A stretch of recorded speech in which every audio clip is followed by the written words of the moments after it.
Got it. Okay. You heard this recording? Yeah, I did. Okay. Well, hello. Oh, I was brought a coffee with whipped cream on top for this meeting by my mom, who was my barista. That's so kind. I know. That's so awesome. Um, Morning. you what? How are you this morning? I am good. Thank you. Yeah. Big week. You have a full week, right? Yep. We had our annual user group meeting for our software business. And then they left at like noon on Wednesday. And then at 12:30, we started our annual international sales meeting on site. And that runs through tomorrow. And last night we had a nice event for them. So yeah, lots of people in the office. I love it though. It's so much more fun with all the people here. How many people are in y'all's offices normally?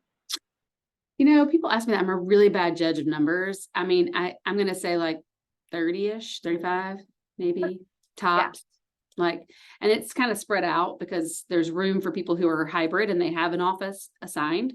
And so, but they're only here on Tuesdays and Fridays, or they can be here more, but that's as much as they're here, or as little as they're here. And so, it can feel spread out, but it's fun. Mm-hmm. I love it.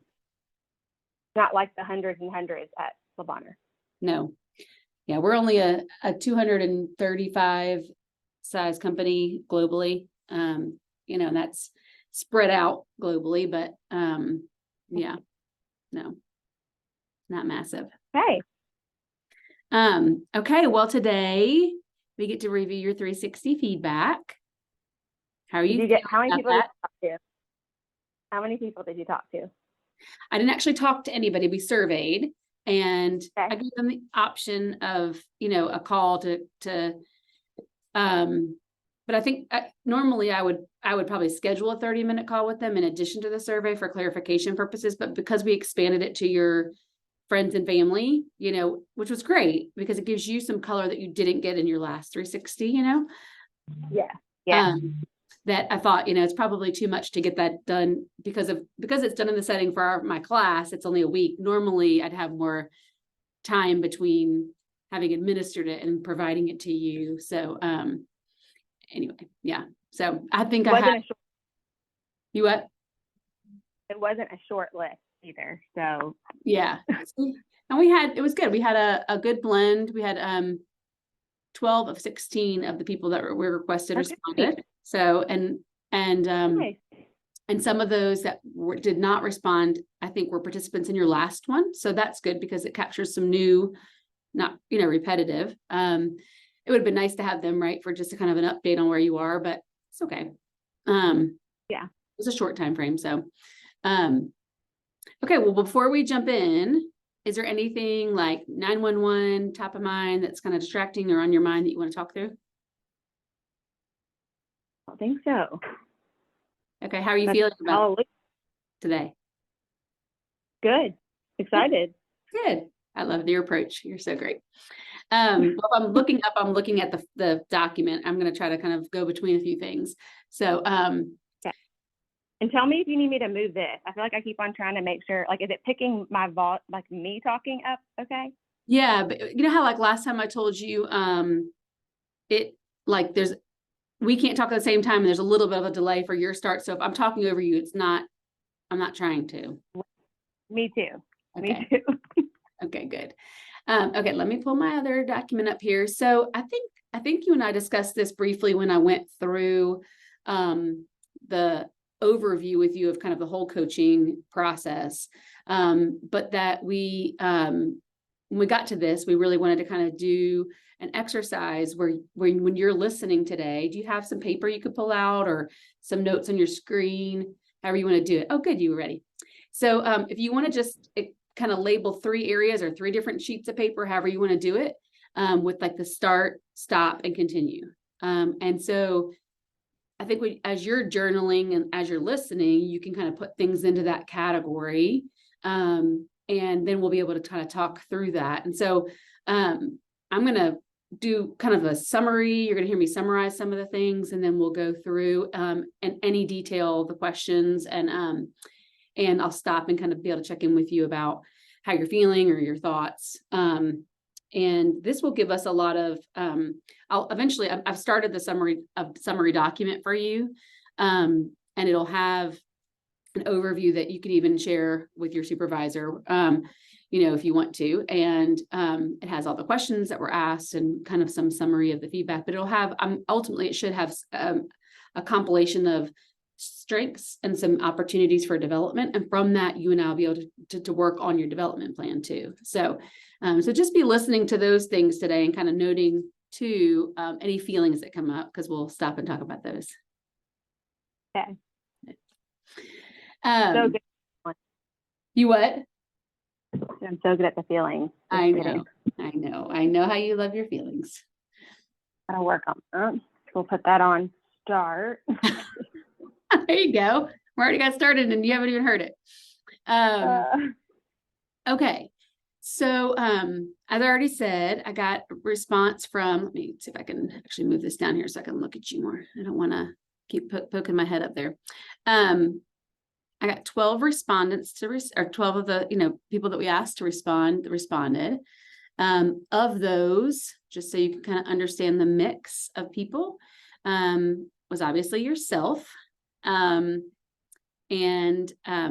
think you only had one family member and they responded, right? There was only one. I had 2 direct reports and 2 colleagues or peers that responded. And 6 friends. Did I say that? Sorry. So, okay. It should give you, like I said, this should give you, I think one of the things to note just off the top is that, obviously a lot of times your colleagues see something different in you, or your direct reports and colleagues, people that work with you, than maybe who you're spending time with outside of there. But I think what's interesting is there's a lot of, commonality there. So I tend to think that means that you show up as the same person that you are consistently, which I think is a good thing. You're not adapting to a role, that because it doesn't fit you and you have to try to adapt, or, whatever it feels like you are just consistently able to be who you are. And I think that's a really big plus. So, great job. Good. So I think the other thing I just wanted to remind you is that, in addition to the questions that you answered on the self version, I also asked one additional question, I think, that you didn't have to respond to, which is 3 or 4 words that you would that people would use to describe you. I think that's the only question that you didn't answer when you went through. So, because I switched it for them, just to get some extra feedback. So let's talk about that first. And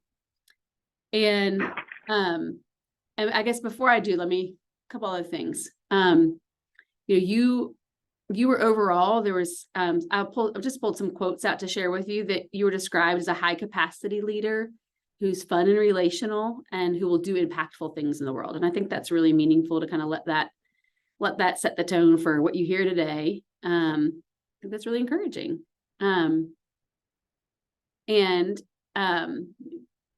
Sorry, let me go to this next section. So the next section that I want to kind of talk through is those descriptors and how you were described. And there are a lot of them.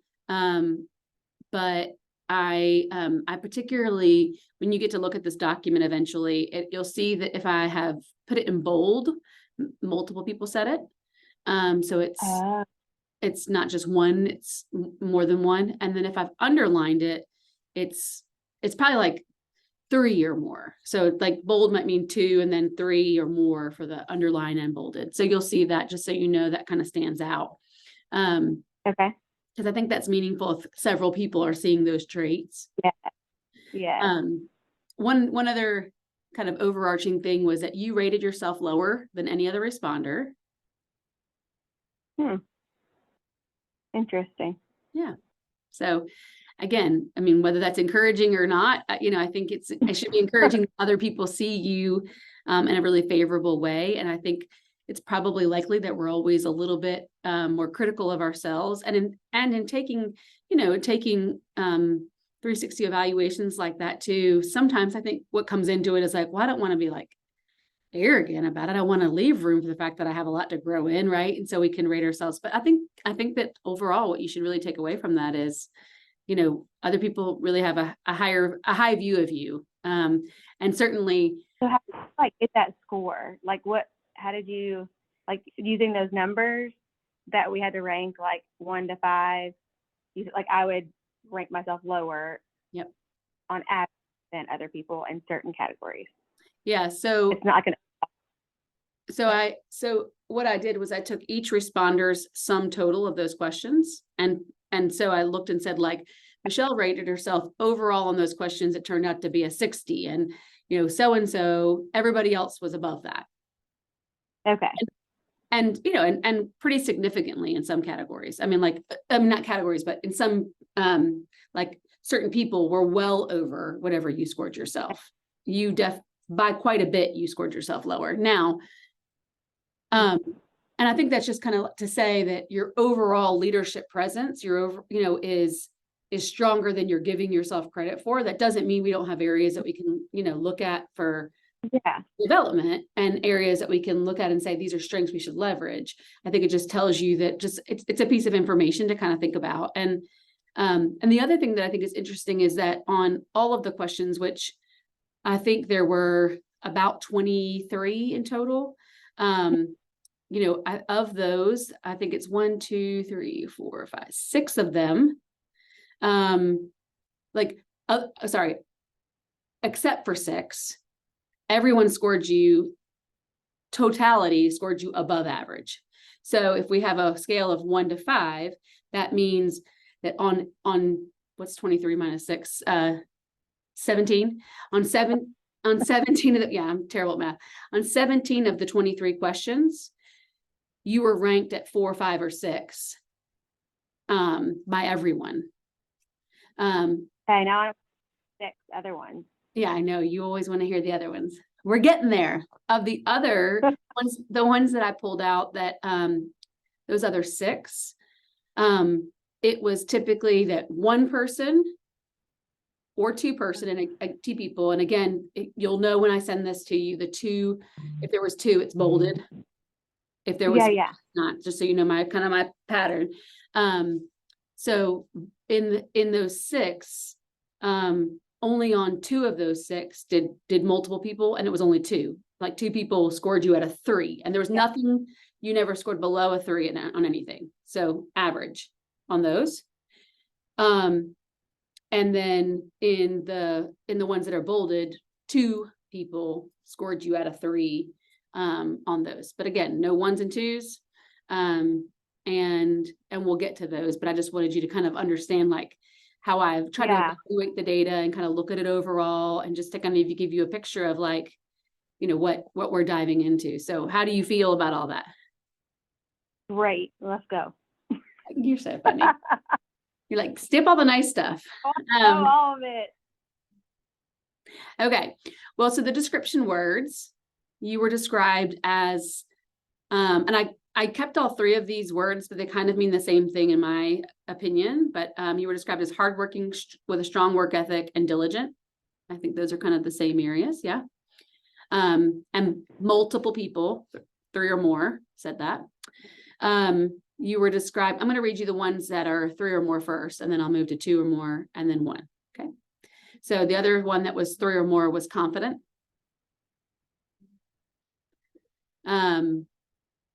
And then 2 or more, thoughtful, organized. And again, remember, I'm going to send this to you. You don't have to tuck it all away. Oh yeah. Yeah. I mean, you're welcome to if it helps you. I just want you to know you'll get a full copy once we're finished. Thoughtful, organized, decisive, trustworthy, caring, positive, supportive, capable, a great communicator or communicative, and a problem solver. Those are 2 or more. 1 person at least would say that you are passionate, discerning, inviting, others-centered, truthful, focused, responsible, knowledgeable, determined, motivated, direct, and as a great listener. Okay. What do you think about those? Yeah. I was trying to think of like things I would want to say about other people or myself that are areas of opportunity, but you're able to write it in like a positive way. Okay. You know, like how, Yeah. like, Tell me I don't which know, one like if somebody's negative all the time, you would maybe say like, I don't know, I was just trying to think, like, what would you say? They're realistic, or I don't know. Okay. You know, so like trying to figure out, are there any undertones in some of the words that,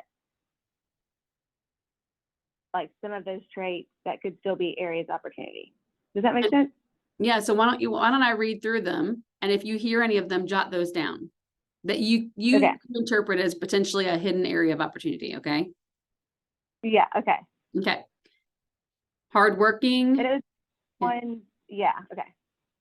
What? It's mainly the ones that are like one. Like I feel like Okay. the ones that like, right? Like I feel like the ones that have 2 and 3s. I don't know. Maybe not. Okay, just read them. I'll think really hard. Okay.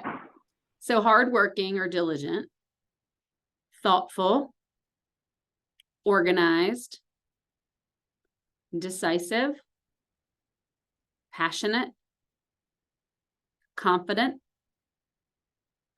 trustworthy, discerning, inviting, others-centered, truthful, focused, caring, responsible, knowledgeable, determined, motivated, positive, supportive, capable, direct, listener, communicator, and problem solver. Okay. So the 4 I wrote were decisive, passionate, truthful, and direct.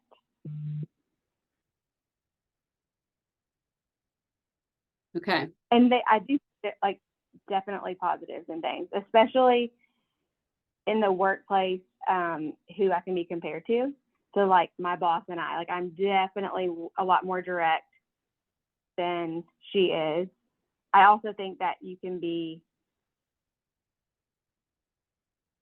and I think you can be unempathetic direct, right? You have to like take the person into consideration. Some people appreciate direct communication and some people don't. So I feel like you have to kind of meet people where they are. Like I prefer direct, but not everybody does. And so I have to be careful. Like the person that's saying direct, is it somebody that appreciates being direct? Right. Or is it somebody that's like too direct? You know what I mean? Like that's where I'm like, Right. okay. Passionate to me probably just has a little bit of like a which I think I am like, I get very, like everything goes behind something that I stand for, which makes me passionate. But sometimes I question that some of the things we've gone over with emotional intelligence, like do I allow my emotions to change or get involved in what's happening? And sometimes to be passionate portrays that as like, you know, like you're getting whatever your emotions are, that's getting twisted. And then truthful, same thing with direct. Like I for sure want to go back to foundational truths, but is it like the person that's like, a joke, Jessica's mom who has Alzheimer's is truthful, has no filter, right? So we're out and about and it's like, she's fat, she's black, those are all true. Like but like sometimes like truthful, like how am I truthful? Is it the knowledgeable truthful or is it the like what to communicate? And then same thing with decisive. Is it being compared to other people like in leadership, or is it like what decisive, I do feel like I'm decisive, but is it, I don't know, is it an area of opportunity or not, Yeah. I think those are great questions. And I think, what you're communicating is, like, various levels of, of how it presents based on, like you said, others around the surroundings, like who's standing next to you. You can look, tanner or lighter or heavier or thinner, right? Like so it can be comparatively, because there is a scale of these things. Like, can decisive mean like you just make, good quick decisions, or are you too fast? Or are you too controlling? There could be lots of interpretations in that. And some of it, of course, as you're filtering it, the word, you have a filter for those words as well, whether they're good or bad. Yeah. And how people like to be treated. So that, I think though, that what you're hitting on is a really insightful thing, which is how you show up is going to be individually interpreted by a person, right? And so that it's not one size fits all. And that's some of what you have even just brought up a minute ago, is that emotional intelligence of when I am this way in a room and there's 5 people, how are each of them responding to that? And that's part of being a good leader, is being able to interpret that and to know, for example, if you were going into that room and you said, hey, Samantha, I'm about to kind of give some really passionate feedback. I, wanted you to know ahead of time, being able to help them manage you, and giving them freedom to kind of say like, hey, if this bothers you, come talk to me, all manner of things you can, but being able to be aware of that individuality is, I think, really important. So yeah. And you and I won't know the answers to that unless I went and specifically asked that person, what did you mean by decisive? Right. I don't think that's necessary to get out of it what we need to get out of this process. But I think that the other thing I think is that if we assume positive intent on people giving descriptive words, or actually I would rather say, like, we don't have to make a judgment. We don't have to say that word is good or bad. It just is. Yeah. Yeah. Okay. Anything else there you want to hear or talk through? Is there anything that stuck out to you in those that you thought, that is just not true of me? I mean, I know you don't know the interpretation, right? Or what was intended, right. But is there anything that you thought, gosh, that just doesn't feel right? No.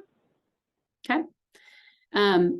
Anything that was a surprise or that you would have not had on that list?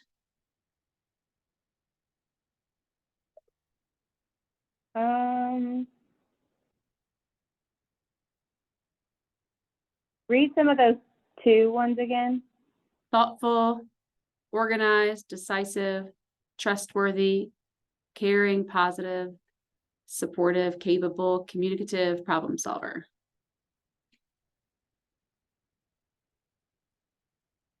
No, I guess not. Okay. Were there any that you were like, oh, I love, that's really encouraging? Tell me, is there any that's surprising to you? You're asking me? Yeah. Oh, I'll have to tell me that. You, yeah. Well, let me ask you one more question before I consider answering your question. Okay. Were there any that you were like, wow, that's really encouraging? Like, like it felt good to hear? Yeah. I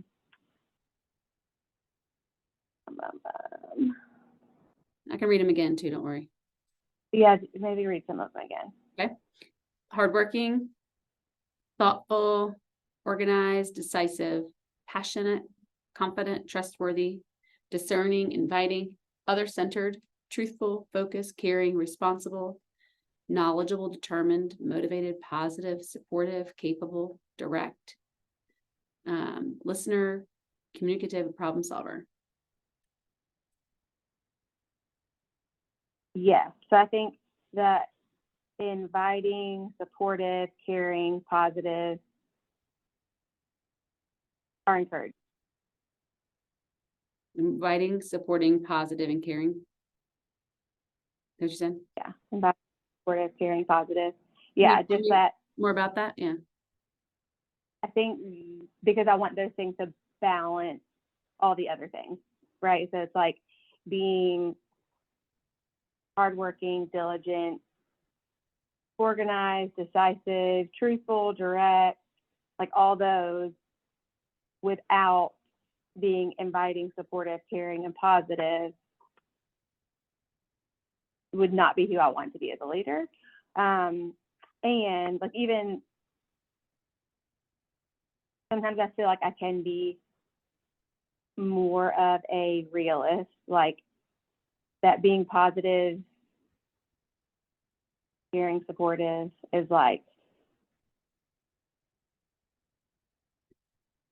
I guess it's being communicated in the correct light, maybe. So like, so it doesn't come off as negative. It's like, well, this is the reality. Like, even the reality can be communicated maybe in a positive, not like in a positive way, but not so much like, womp womp, here we are. Yeah. Yeah. I mean, what I kind of hear you saying is, I mean, these are really important to you, and that maybe even, and I want to see how if this feels right to you, that maybe even they're not the most natural ones of the attributes to you, like, and so you really, you work hard to keep them in balance to the things that come a little bit more naturally, because it is really important to you, but it maybe isn't just like, you don't ever know if you're doing enough of that to keep it in balance. Does that sound right? Yeah. Okay, So great. those other things can trump some of those things, so it's like, yeah, exactly, like trying to keep them in balance. Yeah. Okay, good. Okay, well, I want to, you won't like it, but I'm going to start with some of your strengths. I know. So hard. I'll do it. One of the questions. Is that like with, say it again. did I do that with my start, stop, continue? Yeah, anything that you hear, that you think, is the today at all. I mean, even in the descriptive words, if there was anything in there that you're like, and I think too, even just what you just said, I think is really an important note. Because as we think forward to development, if you are having these natural tendencies in this category of, attributes and qualities, and you recognize that you so desire to keep these other things in front of you, but it's a tension, then I think it's like, how do we leverage what you are really good at, but also help you to make sure they're always coming across this way, right? So like, that's the thing that we can transfer into development, right? So yeah, so I think just, and if it doesn't fit in that category, you just want to make a note of it, I think that's okay too. It's a way for you to kind of think through what you're hearing. Yes, I agree. Great. Okay.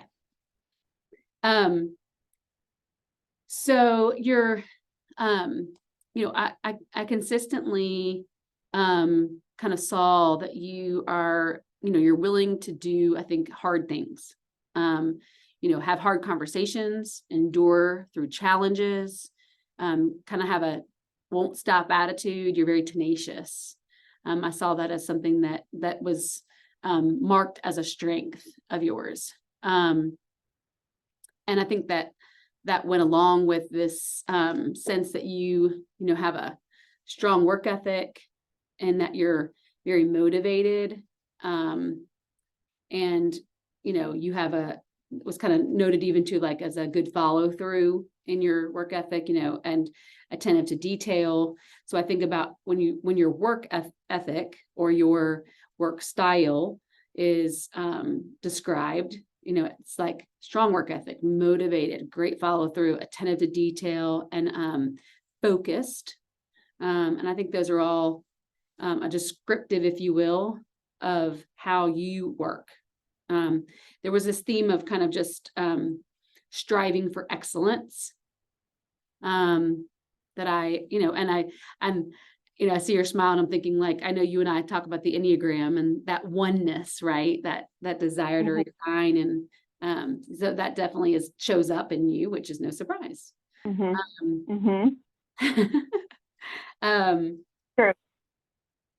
You said true. Yeah. Okay. And then, I also, saw, well, let's stick on the oneness for a minute, because I think that's important. The other thing in that attentive to detail, I think, is process improvement was kind of noted, like a level of quality, like I said, excellence, solutions, trying to find solutions, and kind of just a high standard of performance. So I think that that's all in that work style, but I think that one is how you work, that you're strong work ethic, you're motivated, you follow through, like there's just this drive is kind of what I sense when I'm reading those. And then I think the other part of it is that there's the drive is coupled though very much with this this level of excellence and high standards, right? Does that make sense? Yeah. Okay. And then I think the other things that we've already kind of talked about is like, so how do you show up in terms of maybe your like how you carry yourself, your executive presence. Mhm. A lot of times what our leadership presence is what I refer to it as. And we've already heard this already, but confident, assertive, and direct. And I think that that stuff you've already heard already, but the kind of Yeah. I'm interested to think like, or I wonder if professionally I show up as confident as I do personally, if that makes sense. Like, well, I mean, I guess so. Like I was gonna say, like, you know, I was just trying to think through like church camp, going with a group of other leaders. Like, am I confident in some of the responses I give there? And like in just personal life, like where we're going to dinner, am I confident in throwing things out there more than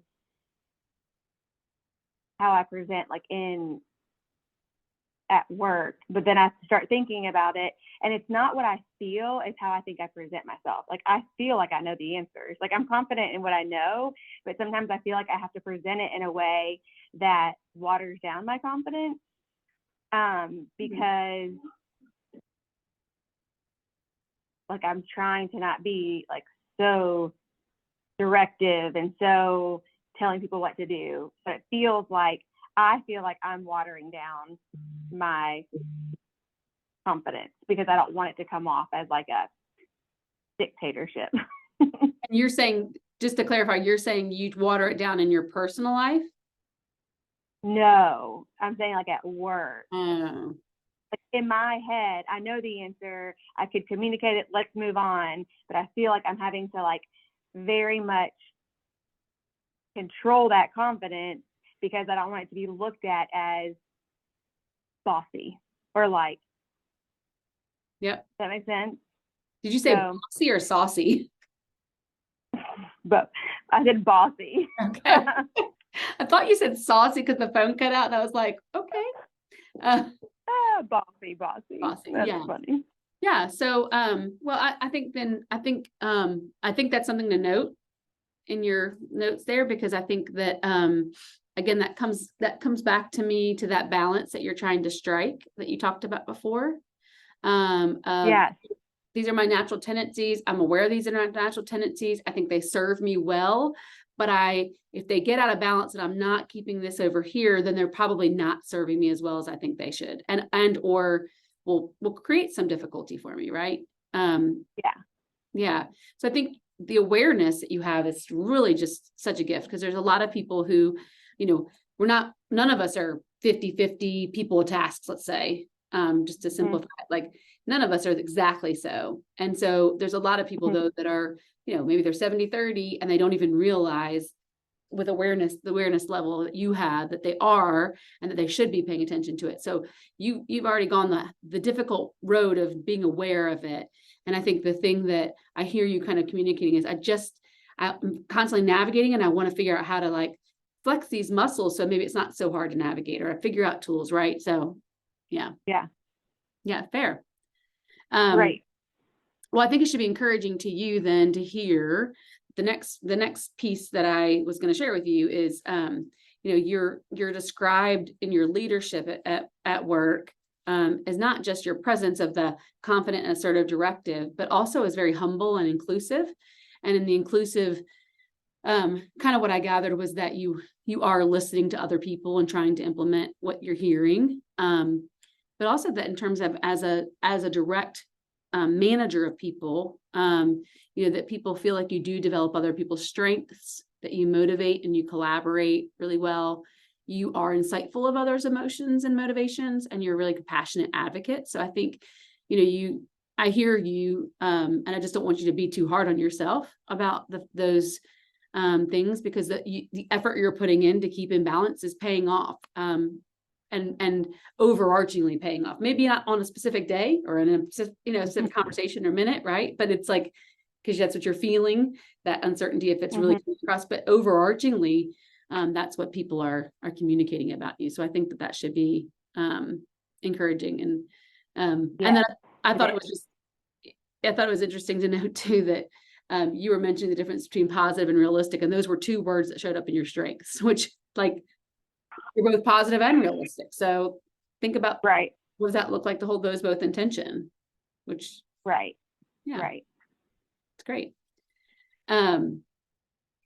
So any thoughts on those? No, I feel like those are very helpful. Like the confident, assertive, and direct are not surprising, don't really like do much for me. Like I'm like, yep. Like but then like the other ones that you say are like, okay, good. Like I'm happy that is seen. Whereas the other ones I'm like, like I don't feel like any of those very confident, assertive, well, maybe confident, but like assertive and directive are not. If you know me, you couldn't not describe me like that, whereas the other ones are like, okay, good. Maybe like you wouldn't always know those things or like see those things. Yeah, or maybe they're more in balance, and like I said, the hard work you're doing to hold them in tension is paying off. So good.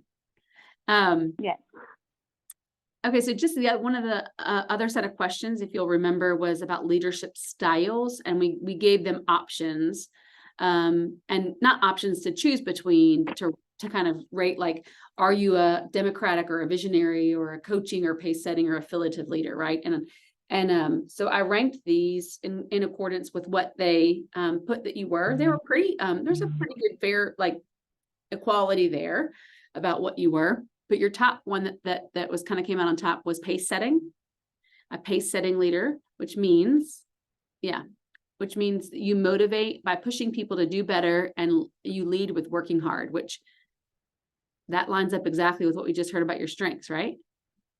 How's that feel? Accurate. Pace setting, motivating people to push to do better. And what was the last part? Leading by working hard. Leading by working hard. Okay. Your second was coaching. And that is that you motivate by knowing what the supervisee wants and connects them to the company goals. And I know that's a big focus for Levana, right? To make you all coaching managers, right? Yes. It's great. And like want to develop our people. I think I want to help develop our people probably even more than I care about what our company goals are. But try to like marry those because job, I guess. Yeah, absolutely. I think they go in harmony a lot of times when you're developing people and getting them engaged, right? They're going to be connected to the goals and visions that you're setting because But and like, what are our opportunities at work, and knowing my people well enough to say, here's an opportunity. I'm not going to throw it out to the whole group. I already kind of know who like is working towards some of these things and can That's great. Yeah.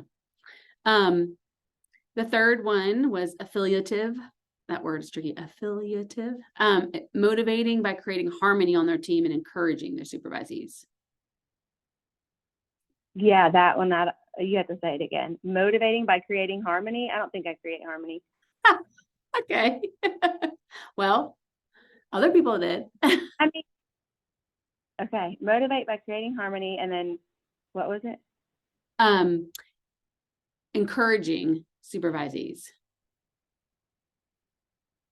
So if coaching and pace setting were your highest and they were pretty equitable, I think. I'm looking back at the things. The third one was that affiliative. And then the next two, hold on, let me make sure the next two were visionary and democratic. And let me get this over here. Visionary is, and you know, just to go back to what you just said, like experiencing these in diminishing value means that, like, meaning that you're like, yeah, I don't think I'm as much, that doesn't resonate as much. Well, they also put you as third in that category, right? Like that's the overarching. So it should make sense that these become less like yes to you. Yeah. Okay. Yeah. Yeah. So visionary, motivating by focusing on future accomplishment and shared dreams.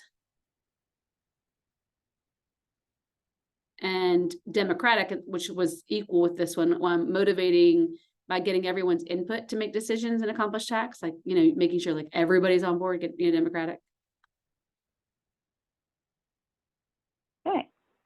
And then lastly was commanding, which is motivating by telling people what to do.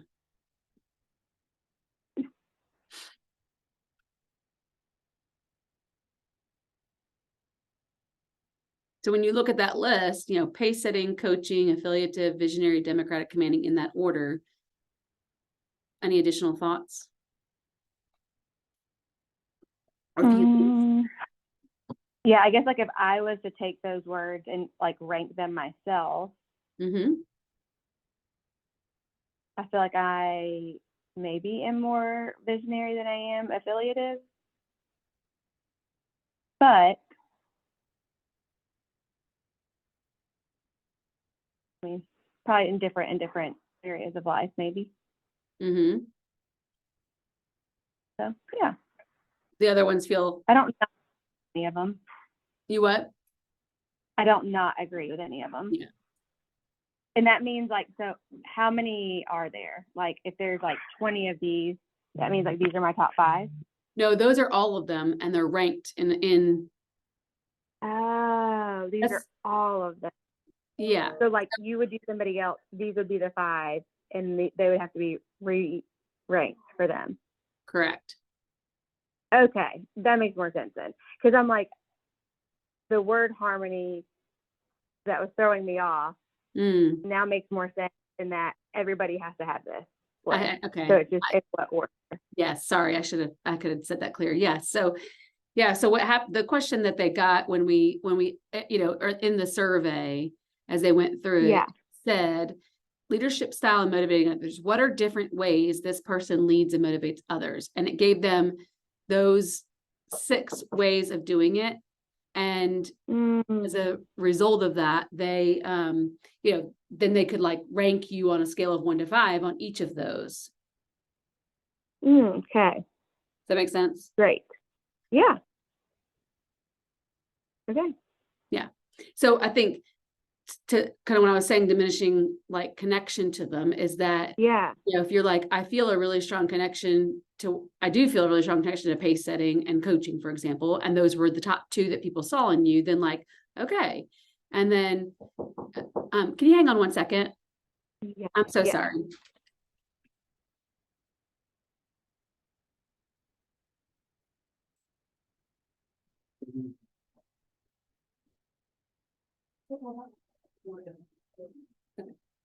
Okay, I'm sorry, Michelle. That's okay. You need to. Yeah. What's that?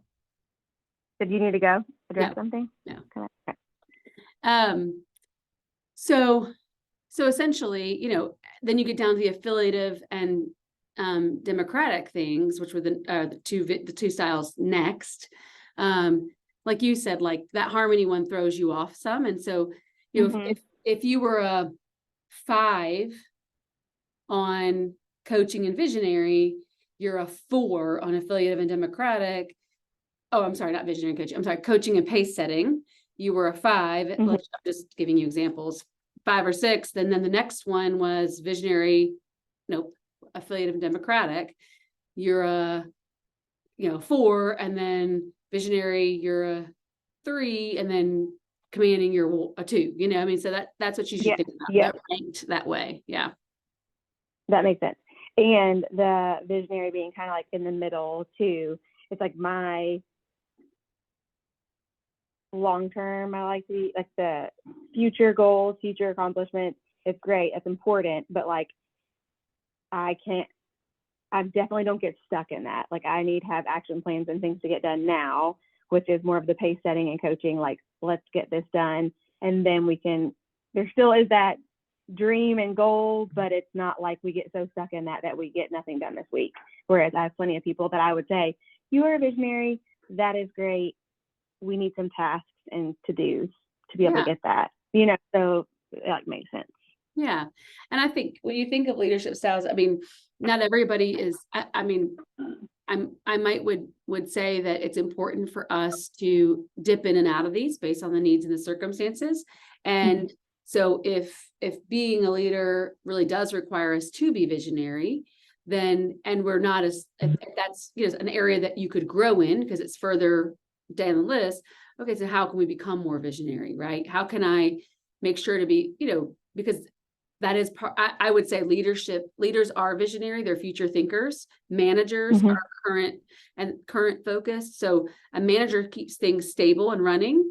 A leader is a disruptor and a future thinker. And so if you to be a next level leader, I think that you have to be able to manage, but you have to lead too. And so I think, you may look at that and go, okay, well then how do I cast more vision for my team? How do I do those things? That may be something you want to look at. That's up to you. I just mean to say that I think there's even with commanding, a lot of us might go, oh, I'm so glad they didn't see me as commanding. But there are times when commanding leadership is required in emergency. Well, I was just going to say that, like, I wonder if, because it feels like, am I over suppressing that? Like, because that's on the bottom, I'm like, well, it's not because it's not natural. It's because it's like a more of a suppressed thing. And maybe that's not good. Yep. Yeah. It's a great question.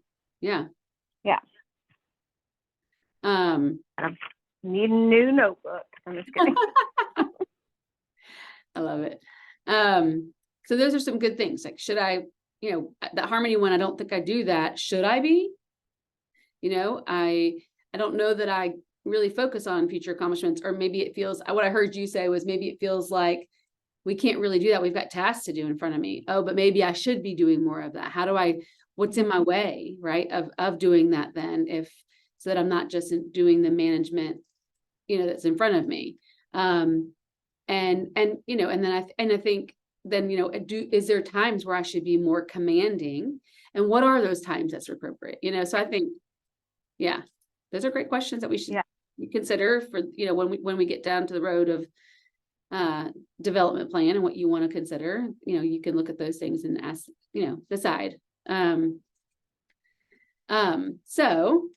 let me write this last note about the word you said, suppressing. Am I suppressing the commanding style? Yeah. That's a good question.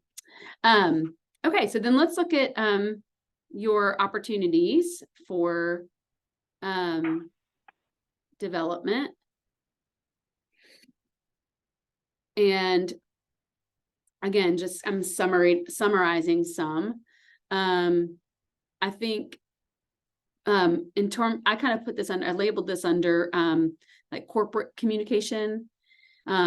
Just that there's a sense of, hey, I give feedback, I don't really know where that goes, or I don't see fruit, like I'll give feedback on something or ask questions and I don't always know what it means. And I gathered on a lot of this, just so you know, I put that corporate communication, and because having talked to you before about how your team can give you feedback on something, or like ask questions or want something, and you are limited because of the system. I think that's a lot of this, because later later, I asked the question for them, is there anything else that you would think is helpful for her development or something? That the wording was, let me see if I can read it to you so you know exactly what it was. Because we asked about their strengths. My screen. It's up Let me know here. if this background noise gets too loud around I don't here. hear it. Okay. No. I asked, so, the first one we went over already, strengths, is, what observable behaviors in this person supports their key strengths and should be continued, right? And then the second question I asked them, which is what we're going over now, which is list specific areas where this person needs to improve. What should the person stop doing or start doing to improve? Yeah. And then the third question I did ask them, and I filtered in some of this information already, is there anything additional you feel will be helpful to share in order to support the growth and development of this person? And so when I say corporate communication, one of the things that came out the last question was, I think is really important for you to hear, which is that you need more resources and help. Like, you're limited by the system, which is not reflective of your ability, but the system itself. But because you've heard probably the quote of, people don't leave organizations, they leave their managers. You represent the system to them. And so it's important to note these things, even if it's not something that you feel like you can always be in control of. So the whole, I give feedback, where does it go, right? What I have questions, or I want this I want this to look differently, and where does that end up? Giving more explanation regarding decisions. That's what I just wrote down. Like, present more of the why would help that corporate communication of like, here's I'm delivering, move on. Instead of like, here's I'm delivering. Yes, I heard all this feedback, but this is kind of how I came to it. And I limit that because of my personal filter of there's so much to go over. Like, a great example of that is staff meeting yesterday. Amanda and I had 1 hour. We both have the same information. If not, maybe I have a tiny bit more, but let's just, for all intents and purposes, say we both have the same amount of information. She stopped at 12:45. I had 15 minutes to deliver the rest. And for me to be like, cognizant of their time. They have patients coming at 1:10, and the room sometimes is booked with the next meeting at 1. I have 15 minutes to deliver 30 minutes of information. So it's like things like that, the resources, and I've presented solutions to Amanda, like, can we please split our meetings? You can have 1 hour, I'll have an hour. We'll do different Wednesdays. And she's like, no. I say, can I go first? Because I have a lot better time management skills than she does. And she said, no, I want to go first. And so I think some of the things that you've allowed me to see more of is maybe I need to think of a different way to communicate it. Because if I'm hoping that I can communicate it, because I prefer to do verbal communication, either looking into Loom or doing some kind of weekly email that could provide more of that, might be a route I have to take, instead of just being frustrated that I'm not getting the time that I. Good. I love that. Yeah. It's great thinking. Yeah. I think, I think, you have to, with the feedback the 360 feedback I'm providing you on this particular topic, I think you have to hold it, as your own, to own, because you are the representative to them of that. Like, they don't have that view that you just said, that you don't have enough time. It's, it's not Michelle's, it's Amanda. They may not have all that. And you can't share that either, because that's toxic, right? To communicate that way about your boss. So, right. And I find ways to do it differently. Like, just because it's hard doesn't mean I'd be like, well, I can't communicate it to you because I can't figure out how to do it. It's like, I need to be creative and figure out a different way to do it. And I do think it's insightful, because if I have 5 things to talk about, I will talk about those 5 things, versus totally feeling the room and they need more explanation. I'm not going to not talk about those 2, partially because my lack of experience in knowing how to get those other 2 out in creative different ways. So it's the action of that is so important to me, that if I have to skip on something, it's going to be you need the information. Who cares about the why? here's the information, but they do care about the why. Yeah, that's really good, Michelle. I think that's super, super insightful way to kind of look at it, because what I hear you saying is, I probably should prioritize 2 of the 5 things and really go into detail so they really understand them and figure out a way to communicate the other 3, in a timely fashion. And maybe that is a different way, Loom, a weekly email, something. And I think that's, so I think that's great. And we can talk through, tools and stuff. We already have a little bit, but I think that's great, Michelle. Yeah. Okay. And interestingly, one of the comments, and I'm not reading you comments per se, just so you know, but one of the thoughts, to be more of a visionary leader. We just talked about that. Okay. That's interesting. So, and that, again, I file that under corporate communications, because sometimes that can be like you're not really giving us the vision of why this is happening, or like LeBonheur makes this decision and I don't understand why. What is their goal and objective, and how does this line up? What does this mean to me? That type of thing. And then I think the other kind of connected to that is to connect the team to broader goals rather than to be in the weeds with details. That kind of comes back to what we just talked about, leadership management. So kind of a theme there of, I say that again. Connect of what? Connect the team to broader goals rather than be in the weeds with details. And from what you've told me, I mean, some of, again, and they understand, because I heard it in the other question, is that, you are limited by the systems, not reflective of your ability. But like you just said, how can I own it and take responsibility for it? Even within my limitations, how can I do the best I can? Right. I love that attitude. And I think it really comes down to my executive coach once told me, and this is kind of back to that management leadership differential, right? But also like little hat, big hat. I have this little hat of my team and managing the team and the work that we do. Like there's real work to keep things operationally going. But I also have to wear this big corporate hat of, I represent LeBonheur to my team, and LeBonheur has goals and a vision, and how does that connect to how does their why and what they're doing connect to what I'm doing and my team doing, and how can I be a conduit for that? Because that's how people get inspired and engaged, because there's days you don't want to do this. This is hard, but the why am I doing it, right? So that's that visionary and connection to the broader goals. Any other thoughts there?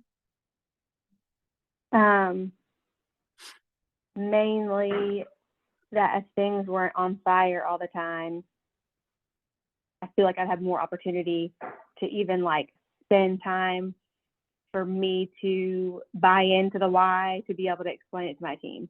It's like I'm not even allowing myself enough time. Like I already have a semi-negative feeling about how things are happening. And what I do hear, like, because I have to attend, whatever different big meetings that I'm given information, and I'm just like, another thing that I'm annoyed with that I can't really, I don't feel like I can positively share with the team, or they don't want to hear that, or whether it's positive or not. Like I know Amanda and I talked to you about how like, oh, well, Big Methodist says thank you for all your hard work. And they're like, shut up, stop saying thank you. So it's like things that might sound positive, or then things like, we're $15 million in the hole. We're like all these, we're not doing any comp reviews right now. We're not doing any.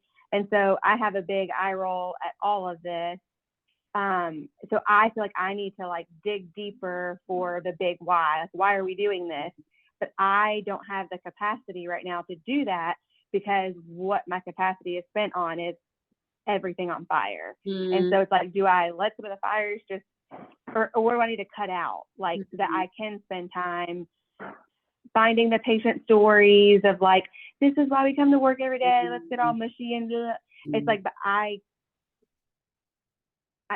something's going to have to give, and I haven't figured out what that is so that I can tap into that. And I feel like I'm very much balancing Amanda in that, because Amanda spends of her 45 minutes of meat and things that she gave us, she gets very lost in the sappy things, and it's not received as motivational. It's just received as, he's shown us a Facebook reel again about something, and it's not inspiring. And so I feel like I have to try to balance her by saying, here's the meat, potatoes, like, here's all the things that you need. Mhm. Because if I tried to do any of that, like, let me tell you this patient story or what I heard, it's like, oh my gosh, we're not going to get anywhere. So Do you, that's what I think. do you think that's really helpful? No, that's great. And let me ask you this question, then I'll kind of tell you what I heard you say. But do you think in that I have to balance Amanda thing, if you were to share a patient story, for example, do you think they would view it the same way they do when Amanda does it? No. Yeah, you're frozen for me. Oh, Can you hear me? yeah. Can you Okay. hear me? Yeah, you're just frozen. You are frozen, too, but your talking isn't. Oh, there you are. Okay. Yeah, yeah. You were Yeah, I frozen. don't. You're frozen like a winky eye. Um, I think it's a lack of time and me feeling like I need to balance it. And like, if we both had our 1 hour, sure. yes, I think I could open with something that's a little bit more, positive and whatever. But I don't feel like I feel like she's taking that time, not doing it well, and there's no more time for me to try to also do that before I have. Sure. So. Sure. I just wondered if you were doing it, is it like, would it be received differently? Even if she was also doing it in the meeting, if you were doing it in another area. Yeah. Okay. Yeah, like look for ways to do that in other areas. Like I have like some. Oh, I think I might have told this to you before, but we had, I don't even know what our meeting was about. Probably staffing and changing coverage or something. So I have some of those random meetings that's like an emergency, like department comes together, we're gonna talk about this, or and a few of those times I've tried to open more with I can't even remember. Oh, yes. The time that you went to the silent retreat and you talked about having all these tabs open on the computer, and then you drew your hand and the things that you were holding. And so I talked a little bit about that, like, hey, we're about to talk about coverage and how we're like cross covering all these different people. And I know it feels heavy coming to this. I just want to share a little bit about like what a mentor had shared with me that was very helpful for me to think through. And I talked about what tabs are open on the computer. And I feel like that was like helpful for me to imagine it that way. And I was hoping that would help them be able to get into a topic that wasn't as, but I had the time and I feel like I had the awareness that they would need that because I felt like I was needing that too. But I don't feel like I had that opportunity a lot. And I'm not being mindful enough of like, where do I squeeze this in? Yeah. Because instead what I'm good at and what feels easy is what's on fire, I can fix it, is a lot easier than what do they need and how can I go sprinkle this bubbly, fun glitter cloud. Yeah. I love it.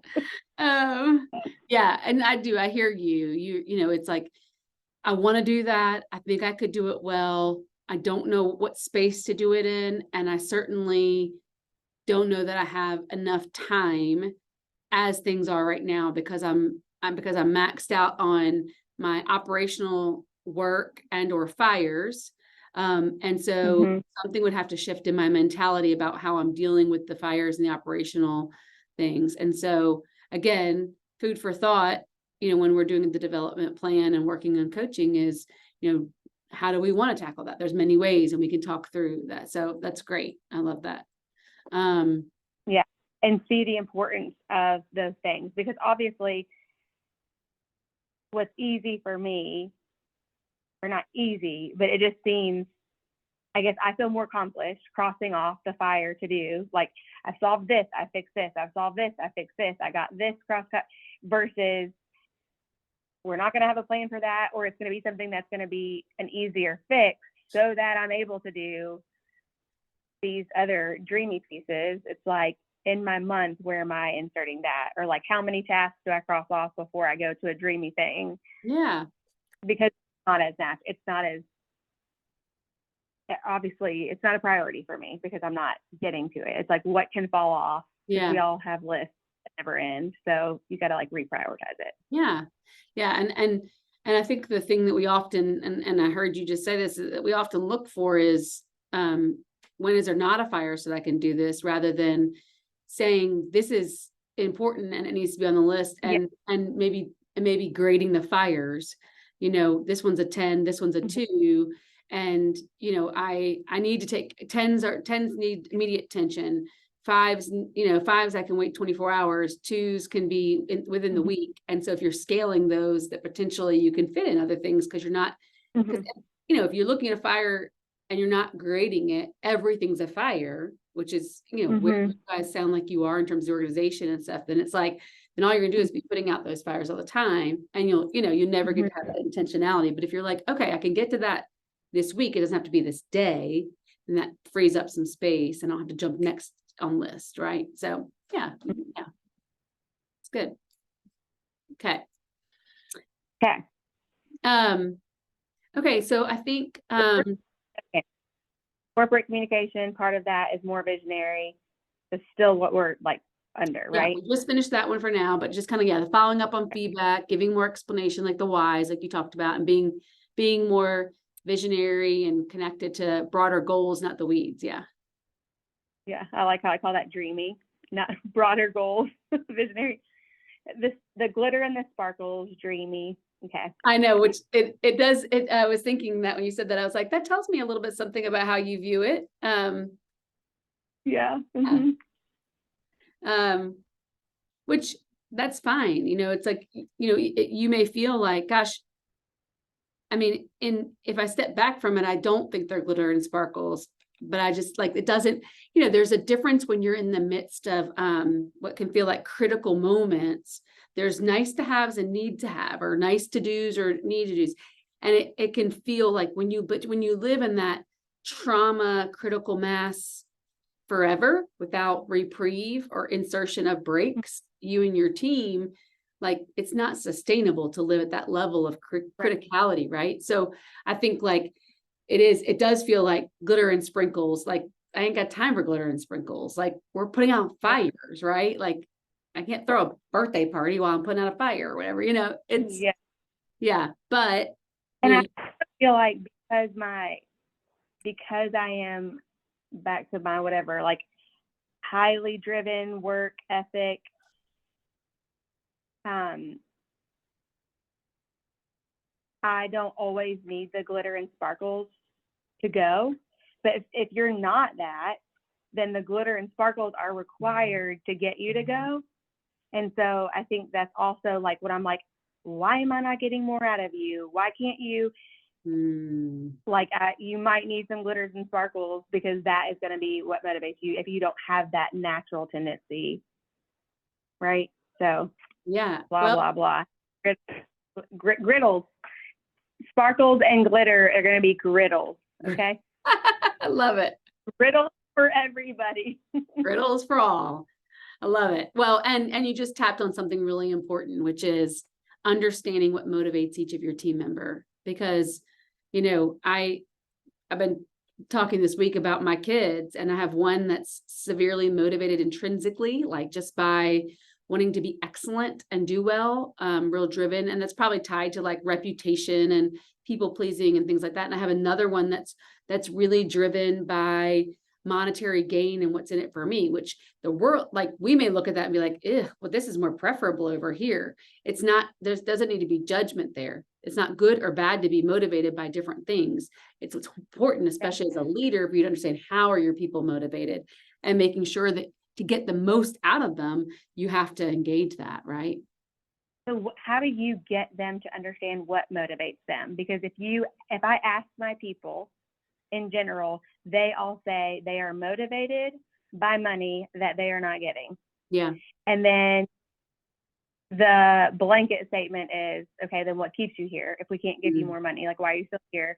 And they're like, okay, then we're here for the patient. But really, if we're talking about this, like, I don't know that they could tap in enough to know, like, what really is motivating me. Like, whereas I could say, what motivates me is productivity, getting things done, process improvement. They are all so green. And as soon as I invite them to a 1 hour, let's figure out what motivates you, they're like, are you kidding? We have 10 patients to see today. You want me to come sit here and try to tap into this like Enneagram thing or whatever, or a book club? we don't have time for that. And it's like, Yeah. but it is important, but I don't have the backing also for somebody else, like to say, no, but it is really important. So anyways, I think self-awareness is huge, and it's hard to get people in that space, kind of like the upstairs and downstairs. When kids are melting down, you can't bring them to the upstairs space. You can't get them to be self-aware when they have a patient load that's crazy. Yeah. You know, and I remember being there. Like, you want me to do glitter and sparkles when I have all this stuff? Like, Yeah. that's not doable. So now what? Yeah. And maybe that's what I ask my uppers. Like, here's what I've recognized in our team, and I don't know how to get there, because we've had to do a whole day. It's called Methodist Le Bonheur, and I know I'm rolling my eyes when I say this. It's not good, right? Your people that are watching this are probably like, oh, she probably needs better department or corporation buy-in.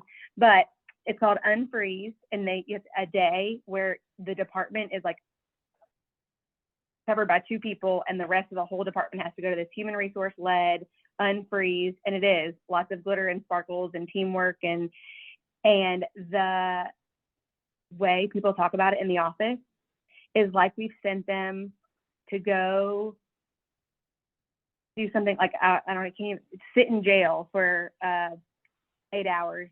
Yeah. They hate it. They talk bad about it. It's not helpful.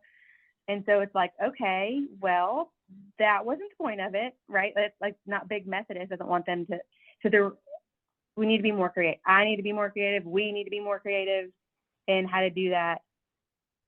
And so that's why they end up just saying, just give us more money. Just give us more money that will solve all of our life problems. We can get out of here and we can get rejuvenated outside of here and not have to have 10 jobs. Right. You know? Yeah. Well, and I think, I mean, even what you just said about the unfreeze thing is that's also important to know, like, who would be motivated by that. Some people would really enjoy that. But yeah, you know, and some people are not. So that taps into their motivation too. And let's also remember that what motivates us, there's, you know, there are true motivators that are kind of intrinsic to us, I believe. But I do also think that deficits and lacks can cloud that, and make us believe, you know, that money is our motivator, because right now money is needed and is my motivator. But right.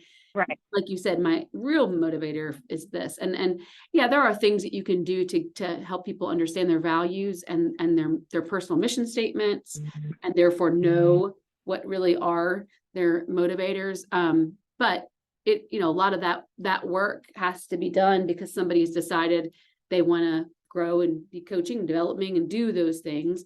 And unfortunately, like you said, you're limited by the circumstances that you find yourself in, that level of criticality all the time. So, you know, it's stuff we can talk about for sure, and decide if there's ways that we can.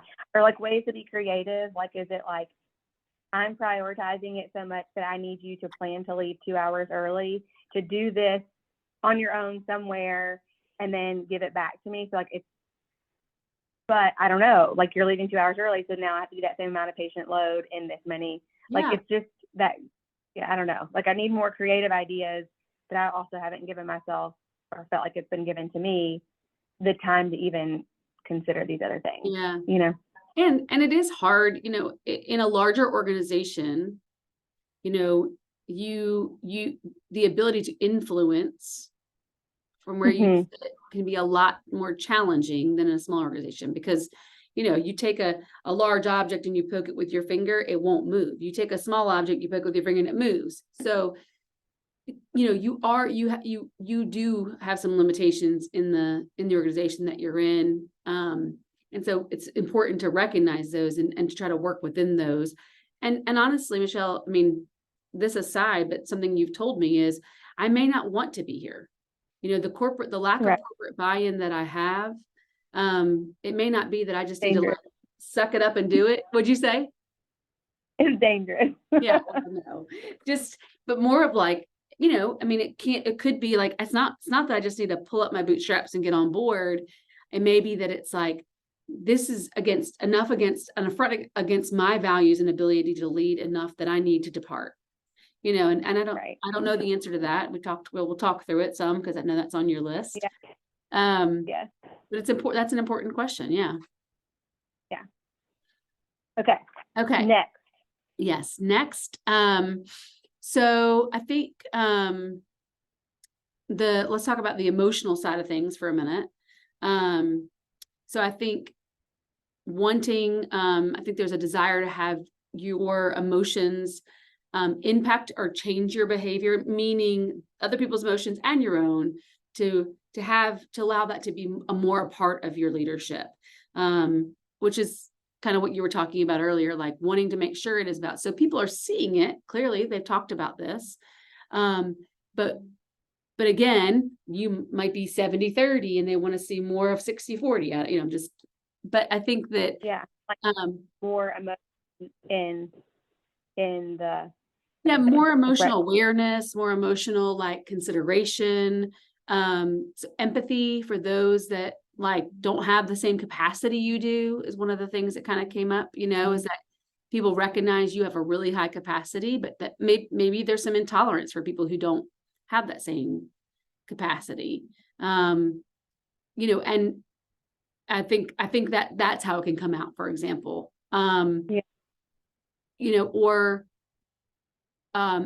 perhaps sometimes that in communication, when you're not allowing emotion to be considered, and again, maybe not even just your emotion, but theirs, that it can come across as being out of touch or not being understanding. And that could be on them. I mean, and somebody even suggested that, like, maybe that's they're being too sensitive, or whatever, but just being able to establish more trust in that area, and by being more vulnerable. And I'm gonna pause on the strengths. I mean, the weaknesses are what they're not weaknesses, opportunities for growth, because there's nothing weak on you. But to go up to I told you that there were six questions. I think I told you that where some responder had said, an average number, or maybe multiple responders at average. And a few of these, I want to read them to you because I think they tie in with this comments. Okay. There were the questions that said, he or she recognizes how emotions affect performance and are aware of what they are feeling. That was, two people at least gave an average score there. And he or she has shared his or own weaknesses and limitations. I just realized I have 7 questions so 3 of 7 were communicated as by more than 2 people. And the third one was, he or she recognizes how emotions affect performance. And that's the same one. I'm sorry. No, 2. Yeah. So he or she has shared his own weaknesses and limitations, and he or she recognizes how emotions affect performance, are aware of what they're feeling. So 2 people put that as average, which again was your lowest score on anything, but I think that's an interesting thing. And I'll read the other ones later, but actually let me read this one now, because this one's in the same vein. He or she senses and is interested in others' feelings and perspectives, and picks up on social cues, understanding what is felt and thought. Say it again. Yep. Oops, sorry. He or she senses and is interested in others' feelings and perspectives, and picks up on social cues to understand what is being felt and thought. And only one person said that. One person put that as a 3, so it wasn't. So I think, of the 6 questions where you got an average, one or more persons scoring you as average, those 3 are kind of all on, to me, about feelings, emotions, vulnerability. And so it comes back to what the opportunity for development. Yeah. And it's both sides too, right?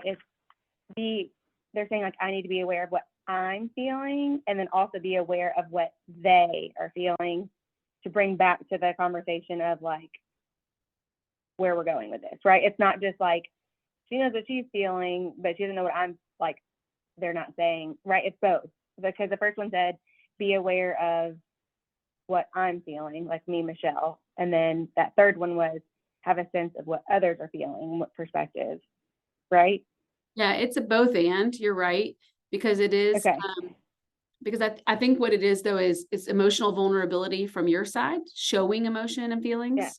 I think there seemed to be this belief that you understand emotion here, but you're not necessarily showing it and expressing it your own. And and so because then, like, being able to talk about your weaknesses or limitations, being more vulnerable about your emotions and those things about yourself, it endears people to you. It also makes them feel more normalized about their own. And it builds rapport and trust. And it makes them feel more capable. It makes the situation more available for them to come and talk to you about their things, right? So I put all that, for me, that really all falls under emotional intelligence. And I think we talked about this briefly at one point, but emotional intelligence has several parts, and I kind of boil it down to 4, which is am aware of my emotions and I can manage them. I'm aware of others' emotions and can help to manage them, is kind of a bad word, but to help to navigate them. How's that? Navigate. Yeah. So aware and manage, aware and navigate. And I think all of this kind of falls under that, which is work. The beautiful thing about emotional intelligence is it's not like you have it or you don't. Like, you can grow in it. You can develop it. I do think that, so the second one you said, share, like, am I vulnerable, sharing weakness and limitations? I feel like I have zero, like, issues being vulnerable and transparent. Like, I enjoy that, but I don't ever prioritize it because other things trump it. Like, I love being transparent. I love being, like, I enjoy, but, like, I am not going to take the first 10 minutes. And sometimes I feel like it's a little bit almost like I'm talking about myself too much. Do you know what I mean? Like, I'm the first one to tell everybody in a meeting or whatever, my area of opportunity is spelling. Like, I cannot spell for my life. I'm not going to have any kind of like I can be very, like, open about that, right? Yeah. But I'm also happy to share my whole life story about having diabetes and all these things that have got me where I am. But sometimes I'm like, do people even want to hear that whole story, right? Like, do people want to hear all that? And then also, do we have time in all of this? So that's like one side. So I feel like I can be vulnerable and I'm happy to share weaknesses.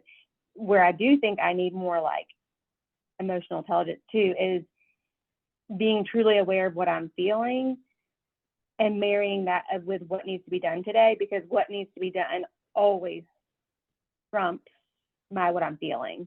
And, like, I think one of the things you said was, like, I've always had to, like, remind myself that I have, like, a lunch tray as my capacity, and some people have, like, teacup dishes of their capacity. It's like, I can see that, but then I also need to be able to put that into perspective and not, like, want them to have something that's a little bit bigger, or, like, not.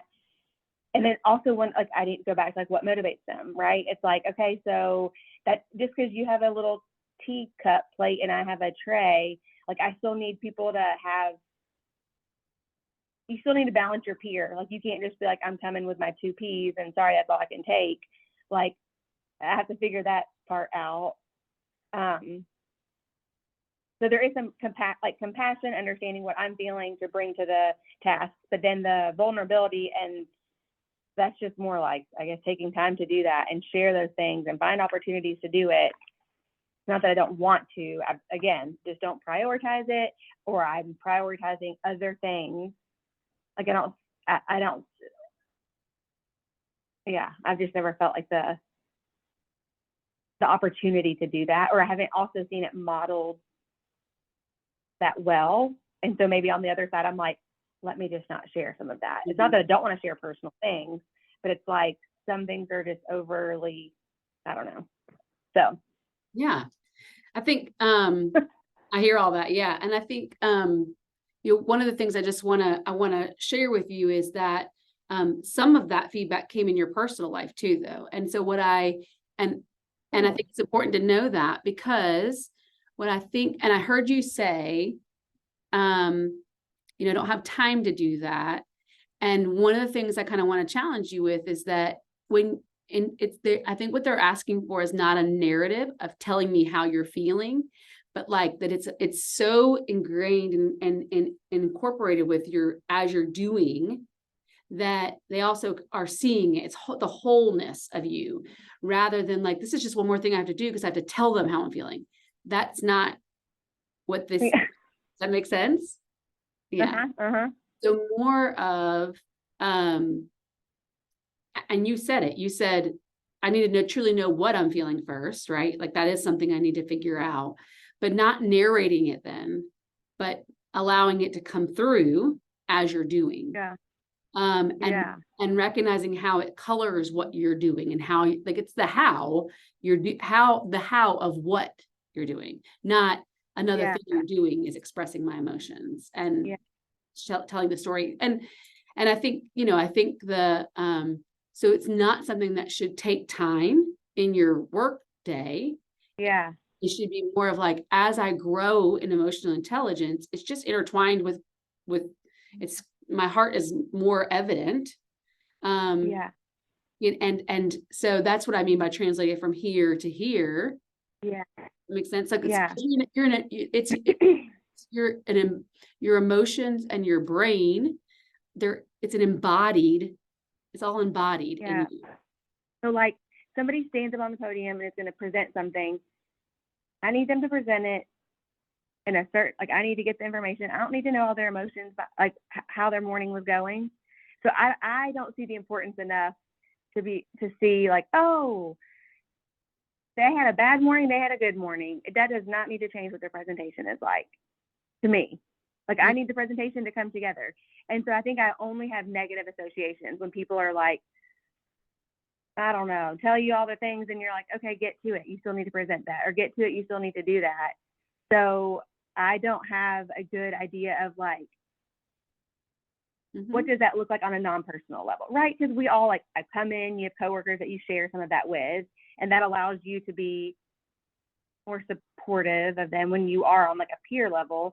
But as a leader, I'm like, I don't know what they want for me to, how do they want me to marry that? Like you're coming in, you have this big issue, but you want me to also tell you like, yeah, my day sucks right now too. And I can't, like, no, you want me to fix that. You want me to help you. And I'm not going to let that get in the way. So I think that's where I don't know. Yeah. Well, I think again, what you described at the podium is somebody narrating their feelings. That's not what we're talking about here, right? What we're talking about. I don't want them crying either while they're presenting. What? I don't want them crying while they're presenting. No, but there's a difference in me. Let me see if I can give you an example. If I were to say this same sentence, right? Michelle, I really need you to get this done. Or Michelle, I really need for you to get this done. And I can keep going, right? I don't know if you've ever seen the TikTok videos these days where you say the same sentence, but it has a different one of the emojis over your head and you're supposed to say, yeah, that's what I'm talking about. What is your emoji that you have on you right now? Are you aware of it? And how is it coming out in what you're saying? So I don't want you narrating about your day. You're too busy for that. No one else wants it either. I mean, if you're in a relational conversation, but I think people are asking or wanting to feel from you is that when you're asking them to do this thing over here, that there's some compassion or empathy coming through the way you ask, because you know of the workload, not with just your words, but just that you're able to demonstrate that in the way that you go about. So again, it's not asking you to change what you're doing, but how you're doing it. And so that, they are seeing whatever emoji is up here, and they know that you're reading theirs too. Does that make sense? Yeah, that's good. Yeah. So no, it's not about just crying or yelling or things like that. Yeah. So it's kind of, think of it more of like hues of a color, it's a span of colors rather than like an explosion of, information and so not narrating our feelings, but being aware of them, right? Knowing what's here and how they're impacting what I'm doing and how, not even how they're impacting what I'm doing, and then how are other people interpreting that? Because I think, I may have shared this story since you know Emily so well, but like when she was very little, I would tell her that the way that she said she was sorry, which was, I'd say, hey, Emily, you need to apologize to your brother. Sorry. I told her that that probably didn't really reflect a heart of, regret, to someone because of the way it said. And she said, well, you don't know what's in my heart. And I was like, okay. So either what's in your heart isn't remorse, and therefore it's not coming through, or the way that your affect is, the way that you're expressing remorse is broken, and it won't be interpreted right. But sometimes we can have an emoji of anger or frustration, whatever it is. And we want to express some of that frustration because we want the other person to know it. But sometimes it comes across as like aggressive or demanding, right? Not just frustrated. And so there's a hue and we need to know, oh, you interpret it that way. Some of that's because of their interpretation. Some of that's because I can fix that expression too a little bit. So again, yeah, that's super helpful. Okay. I think where I'm like, where I was having an issue with this helps make that clear is the emotion that you are trying to portray in that communication, not necessarily the emotion that you're bringing. Like I can be angry about a million things. It's not that I'm going to come tell you something that's angry, like that's able to stay behind, because I think I was even trying to think about like my emoji that's on my head. I'm like, there's a lot of times I'm like, I need you to hide your emoji. Like I need you to come, but that's also my high work ethic, ability to perform. Like sometimes you just have to hide your emojis. But I get in the communication piece, like I see that you are feeling overwhelmed, and like having some of that. Like I want to communicate the heart behind what's being asked. Yeah, I think you're spot on. I think because what you're articulating, like it's important to understand that emotional management or emotional self-management doesn't mean we're always expressing it. Sometimes right. It means we're managing it so that we're not expressing it because it would be damaging or unhelpful or unproductive. It doesn't mean that we're not. It's not that we don't want to be wholehearted in that moment. We need to be honest, but maybe we're just not being honest. Maybe not. That's not fair. Maybe we're choosing where to carry that emotion to. Like I'll deal with that when I get home and I can call my friend or whatever, but it's not appropriate here and this way right now. Then with your team, as you describe it, I want you to put your emoji away. You don't really want that. You need wholehearted people showing up to your workplace. But what you can do is what you just said. It's like, hey, I'm sensing that you are really overwhelmed. And so it's difficult for me to want to ask you to do one more thing. But I really want you to know, like, I just appreciate that you're carrying this extra weight today. That's very different than you just coming up and being like, hey, suck it up and you got to do it. Yeah. Even though you may feel that way. Right. Because that would work for you. Right. If I came up to you and said, Michelle, suck it up. I need you to do this. You'd be like, all right, I get it. Not everybody's wired like you, right? So understanding how teammate Samantha, that I keep making up, how teammate Samantha is wired and motivated, understanding how she's feeling, getting a read on her, and then being able to articulate that I see, you appear to be, I don't want to make assumptions, you appear to have a very stressed out emoji over your head. And I want to acknowledge that. And also I need this. And so I'm trying to marry those two together so that you know that I care and understand and that there's priorities and we got to figure it out. Yeah.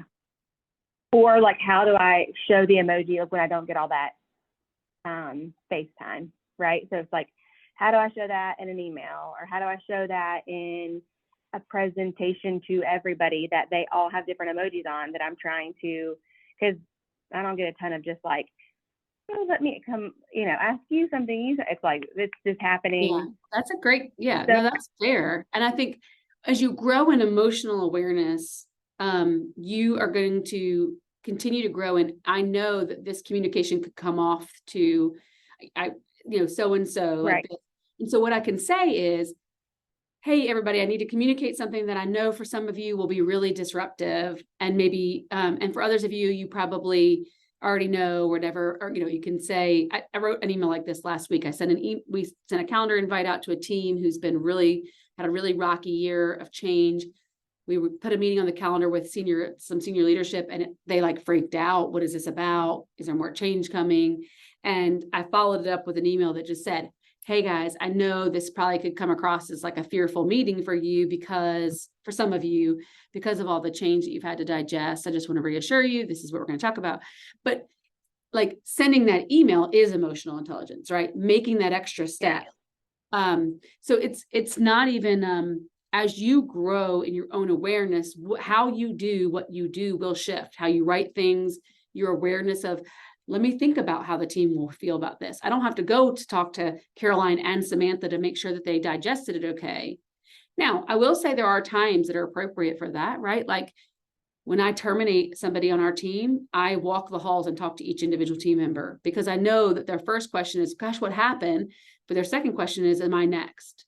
And I need to go and reach, right? So there are critical moments where you have to take individual time, but knowing the difference between them and knowing just how can I make a statement that shows I'm aware that how this could impact you. So yeah, that's all under that EQ. So Okay.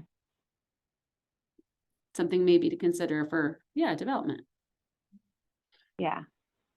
Okay, well, I know we're over time. Are you okay on time for a few minutes? Yeah. Are you? Yes. You and I talked about, should we schedule an hour and a half or 2 hours, and I have time. Are you sure? I do. Okay. Yeah. I just we only have one more note of opportunity. So, Okay. And I just want to pause before we go there just to say too, I hope that one of the things you picked up on, and I know it doesn't matter to you per se, is that, there were 6, if you will, areas of strength to really talk about. And there are only like 3 areas of opportunity and growth. And I think it's just important to note that in the balance of things, like, even though this is what we're talking about, it can feel like each of these can feel like they have so much weight on them, and they can feel impossible, like big rocks. But if you didn't move any of them, I want you to remember right now, like everyone on the whole rated you above what you rated yourself, above average, more strengths and weaknesses. Really kind and great words. So I just want you to, I know you're like, I'm ready to attack it, but I also want you to just feel and internalize the good too. Okay. I'm doing it. I'm internalizing it. You're feeling it. Okay. Okay. So the last one, I would just say, I kind of categorized it as work style. And I think this is an interesting one, because there's part of it that I felt like it's really a kindness to you too. So I want you to hear that part of it, because it's like they want you to share and delegate, ask for help, take time for yourself. So I think those things, like, they see how hard you work, and they want you, it is natural for followers to want to unburden their leaders. I, as a leader, experience this all the time on my team.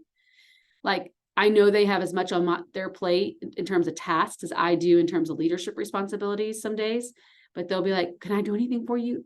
There's such meaningfulness in that. And it's really hard when you're stuck in management mode and not leadership mode, to think that it could how could it be helpful to give them something?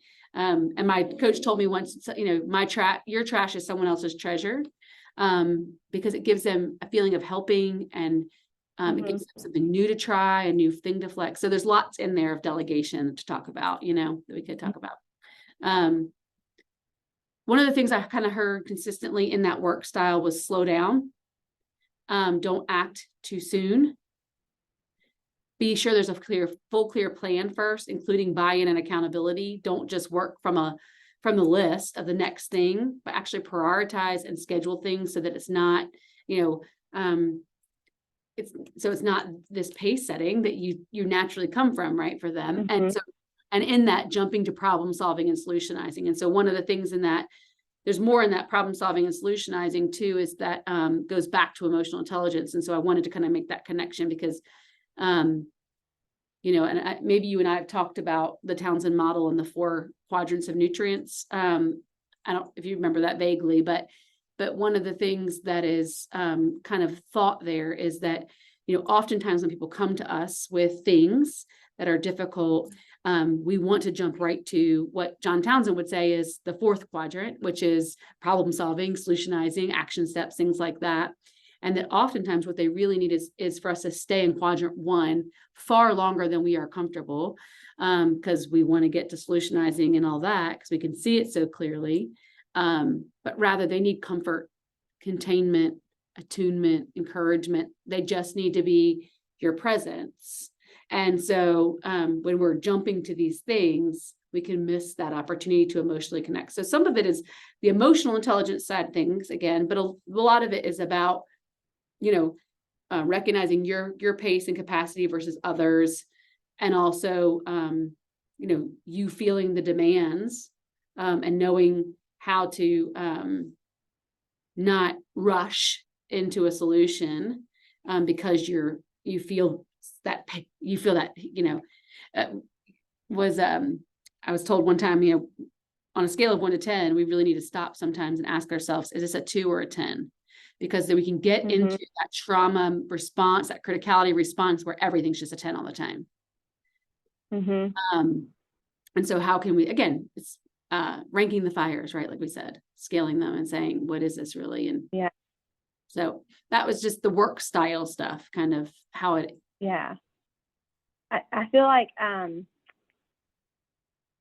it would be so helpful, and like even stopping to think, like, is it a 2 or a 10? Because the times where there are 10s, where there's decisions that have to be made fast, that we don't have time for buy-in, we don't have time for, like, you have to act quickly. I feel like that then clouds, like, it feels like that maybe they feel the same way about how we decide all the other things. So like one thing is like, we had like changed holiday coverage one time, and it was like, there's not time between now and when this needs to roll out. And so there's not time to get everyone's inputs and thoughts and whatever.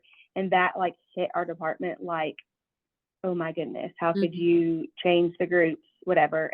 And even though we shared some of like, we want to give enough time that it's not like before the holiday hits, right? So that this is why it had to be communicated in this fast, and not we had all these people leave, and this is why we had to change it all.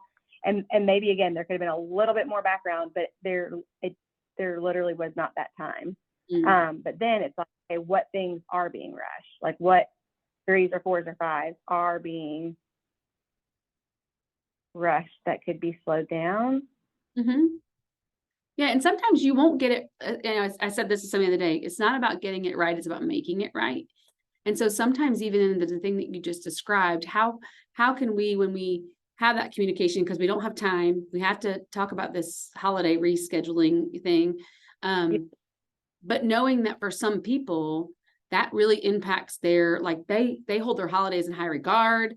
Like they were really planning something and it's totally derailed their plans with family or something they're really looking forward to, and understanding that emotional side. And maybe we don't recognize the impact until after, because we had to kind of go. So we couldn't like prep them and say, hey, there's going to be some changes. For a lot of you, it'll probably feel really difficult. We want to be present and talk through that with you. And you weren't able to do all that. So you go at it, but then I think if you don't have time on the front end to do it, then how can you go back on the back end and make it right? And so you can say, and that's because it's not natural. I don't have time to even be aware of that. Like once I hear all that, it's like we're already on to the next thing.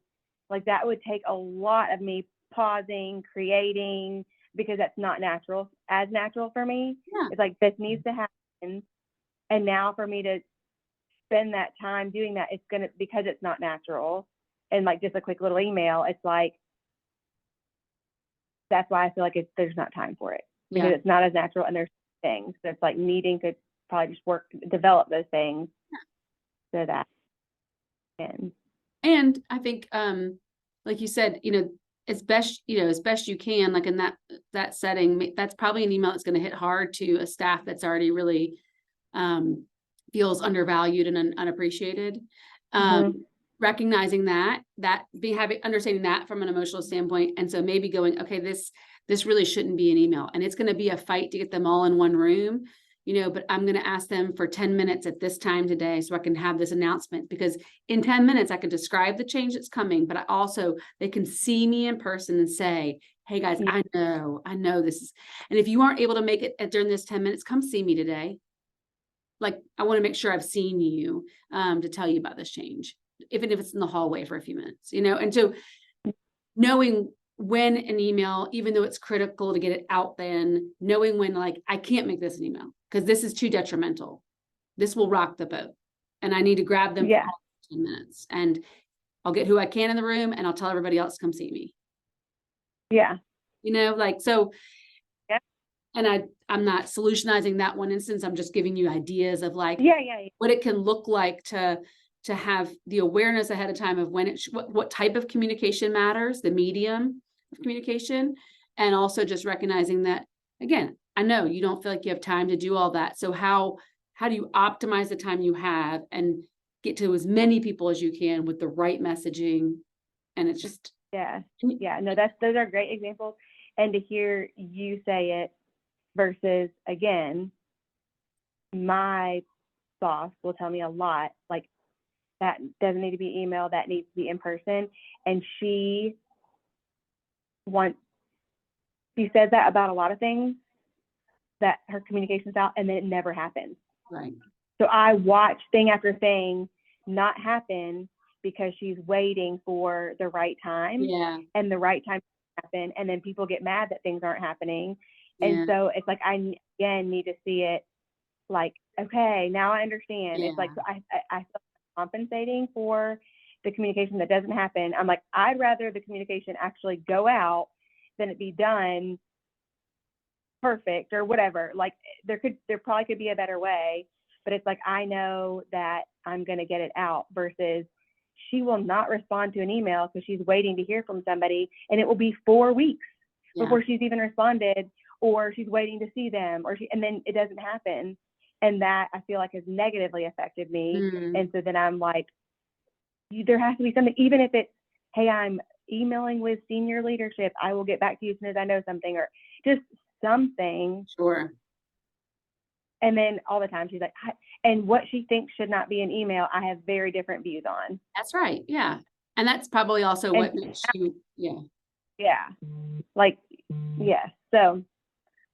And so it's, I need better. You need what? Better role models. Go ahead. Yeah. So I think I'll just say this too, trust your gut. You have really good instincts. Even if you do need to maybe or want to grow this emotional intelligence muscle over here, you have really good instincts already about what should, and that's why you're making assessments on what she's doing as like, I don't think that settles well, because you are understanding of that. And so I think trust your gut on those for your own things that you're communicating. Because if you're like, this should be an email, then you can make it an email. And it's, or I need to communicate this today, like pausing and saying, do I need to communicate this today? Like, or can it wait for 2 days? I mean, because sometimes our drive to get it out today is because I want it off my list. That's probably not a good enough reason. Right. The good enough reason is like, but I know there's another piece of communication coming in 2 days. So let me wait and put these together, because they're both just things to send out informationally. Yeah.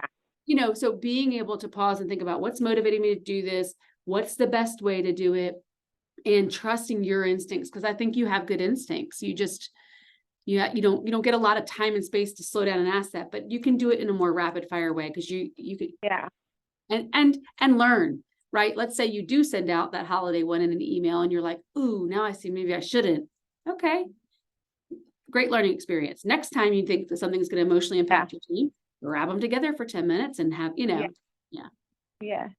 That's where too, I feel like the two leads that report to me, I do feel like they have good insight to like what could be an email, what couldn't, or like, and so I'll ask them, like, because they'll be part of what's coming, and they're like, and they'll give me a little bit more of that. And I trust their insight way more than Amanda's. And so now that one of them is gone, I for sure leaned a lot on her, like, Yeah.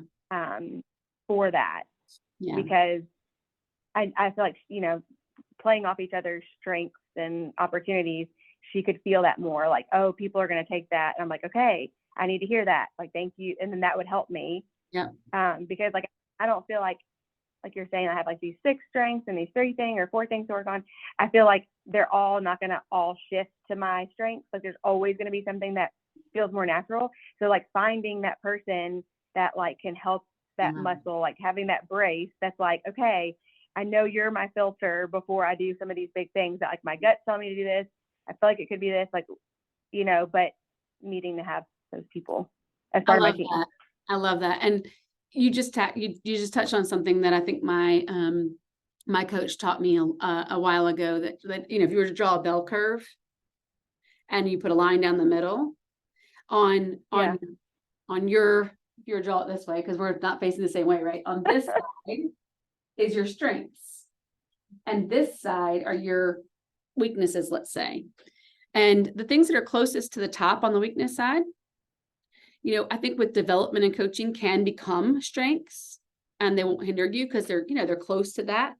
But then about halfway down, there's a section, and then down here at the bottom, there's a section. The things that are at the bottom, like I try to tell people, like, do your best not to ever touch that type of stuff. If you're so weak at it, don't do it.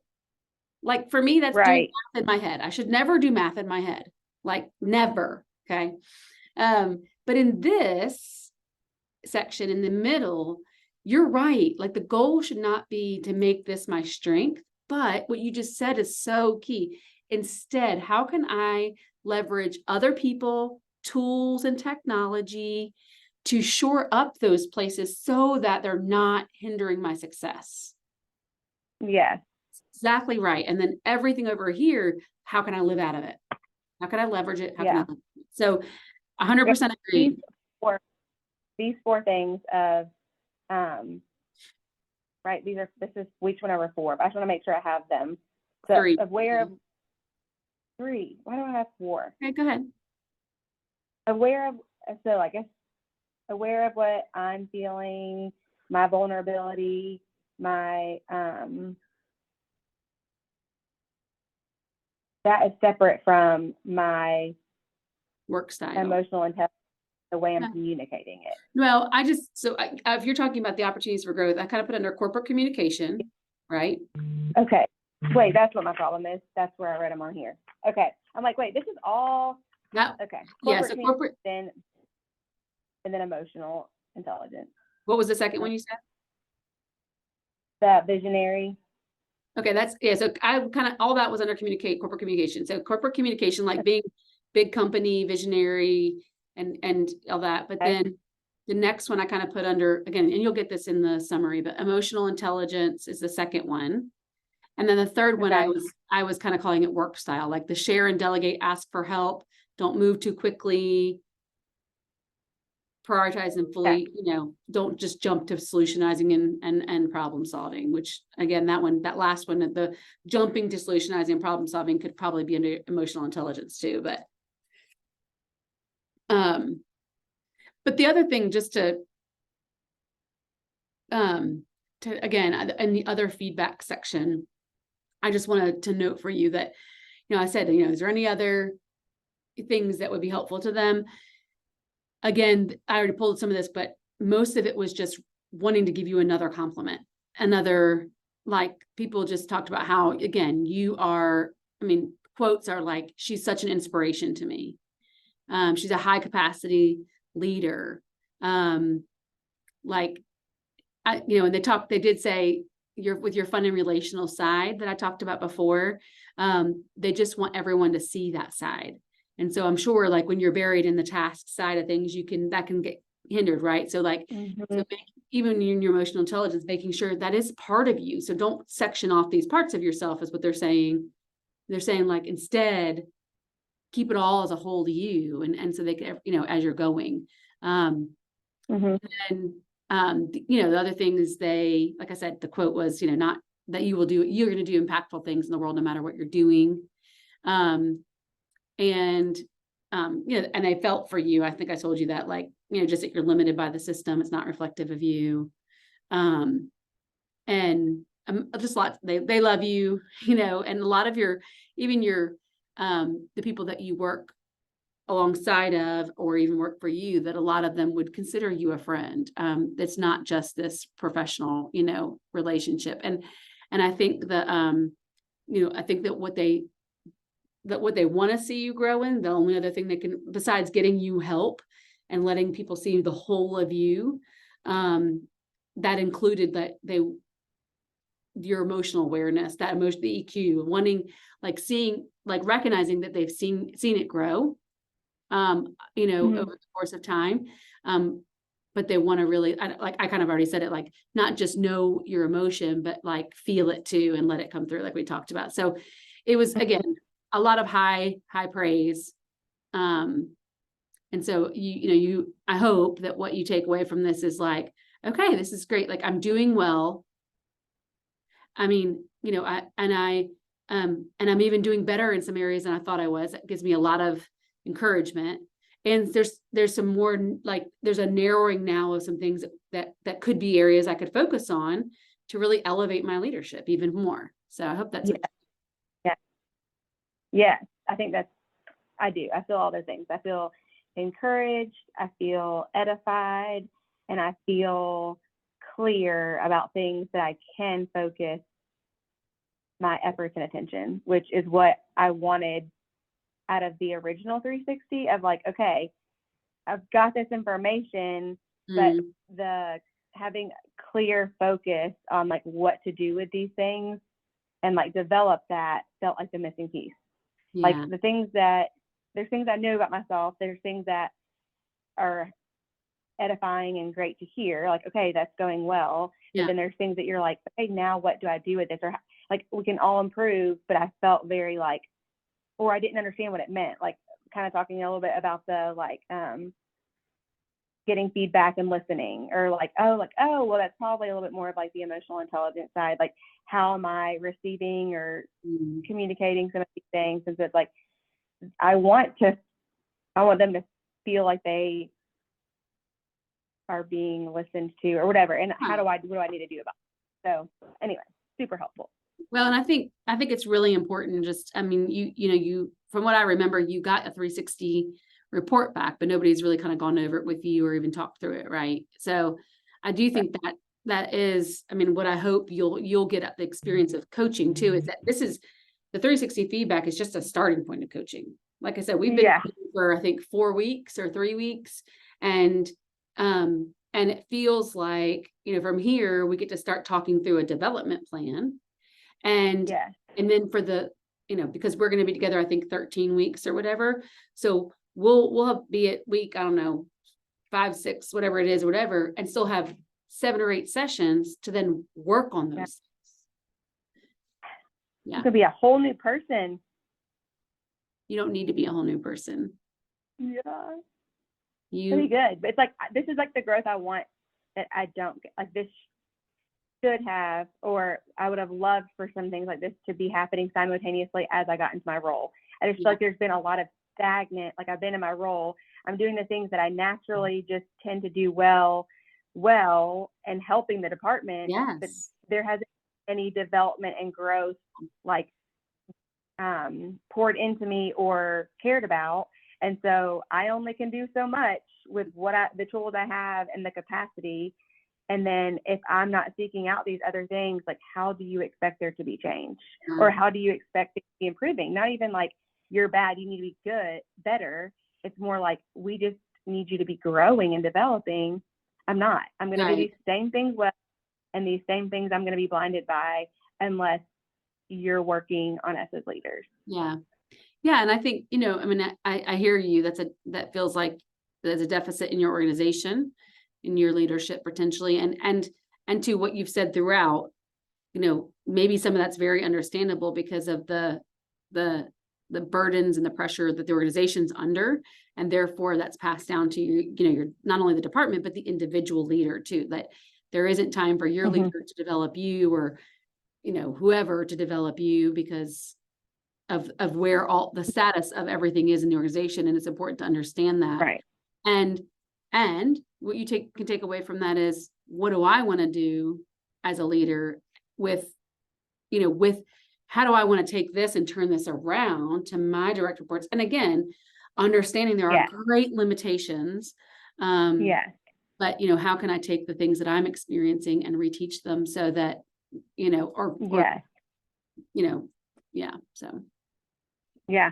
Especially like Amanda's been in her role for 20 years. And their fix to that was adding my position. And it just so happens that I do have different skill set, but still it's like the issue is developing the leaders that you have. And so you're putting me in my position, and yes, I've improved things, but it's not because you have invested or anything in me. It's just a skill set that I came with. Yeah. And we have to keep on adding more leaders because I don't know, it just feels like very interesting to see how that's been dealt with. Yeah. And I've had to be like an advocate and fight for even opportunities like this, or even to do the 360 originally, which was like, wow, you got to do that. All the leaders she met with, you got to do it. But it's like, we just did the tool. Like, that wasn't even that much help. I enjoyed it. It's insightful, but still, it wasn't like taking you through the whole thing. So yeah. Well, blah, blah. So I'm clearly a proponent of coaching. Clearly, for myself and for everyone else. So, I think we need it. I mean, I think we need intentionality there. And so, I'm glad that you have this opportunity, and hopefully it'll be helpful. Glad. Thank you. Yeah. And thanks for the extra time. I know we're even over our other time, but let's see. It's next week. We are booked for Thursday afternoon at 1, I think. Does that still work for you? As far as I'm aware, yes, it does. Okay. Well, we can always flex if you need to. Just let me know. And I think next week, what you can look forward to is we're going to co-create. We're going to start co-creating the development plan. And we're going to want to focus on really 2 outcomes is best. We have 3 right now, and I'm not saying we can't focus on those. We can fudge a little, but we want to really talk about what we want it to look like and what activities get us from start to that goal. So. Okay. I was looking at my calendar. We had 2 of our interns presenting case studies from 12 to 1. Okay. I do not anticipate taking the full hour, but that is what is like backing into our 1 o'clock. Do you want to move it from 1:30 to 2 instead? Or 1:30 to 2:30 instead? Does that work for you? Yeah. If that's better for you, so you're not just running and gunning, That might, that'd be awesome if it works. I can make 1 o'clock work, but if 1:30 is there, then I feel like for sure we'll be done. Yeah. Yep, I've just moved it, so you should get a change in the invite, and I put it at 1:30 to 2:30. Thank you. You're welcome. Okay. I hope you have a great rest of your day. You too. Thank you for everything. Thank you, and I'll hopefully see you Sunday. Yes. Okay. Sounds great. Bye, girl. Okay. Bye.